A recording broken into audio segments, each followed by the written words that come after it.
Books I thought I'd absolutely hate but ended up loving. So the only reason I thought I was going to dislike some of these is because half of them were bought just purely upon BookTok hype, which is risky in itself, and then the other half were just risky choices for like the kind of genres that I like. So number one was Shati, and I remember when I was seeing this all over BookTok, I was like, I'm definitely not going to read this series. It's definitely not going to be something I will enjoy, but I'm so glad I did pick it up because oh my gosh, it's one of my favourite series ever. I don't initially really understand the reason why I thought I was going to hate it. I think it was just purely because I was like, this is going to be so overhyped, and it's kind of like post-apocalyptic based, and I'm not usually into those sort of books, or at the time I wasn't. I was very like, oh, let's read a romance, but I was actually sent this series and I'm so glad I was, because I just feel like I never would have picked it up otherwise. Also, imagine if I didn't read this and I would never have met Aaron Warner. He's honestly my favourite book boyfriend ever. There would have been an Aaron shaped Warner hole in my heart and I wouldn't have known what it was. Next is Belladonna, and this was just purely a risky choice for me.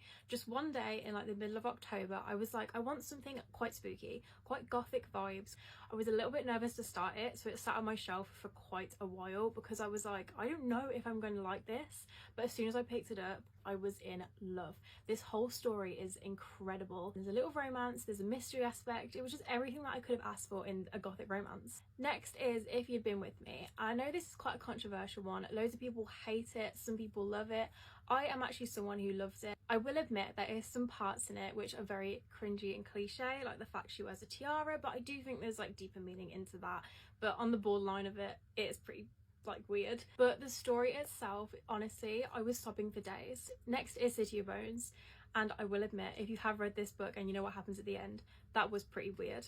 That was not why I like this book, but as of like the story itself, I really enjoyed it. It felt really nostalgic to me. I feel like I should have read this a couple years ago because it's quite an old book series. I was like, is this going to just feel really outdated? Is it even going to be good? Is it just of its time? I don't know.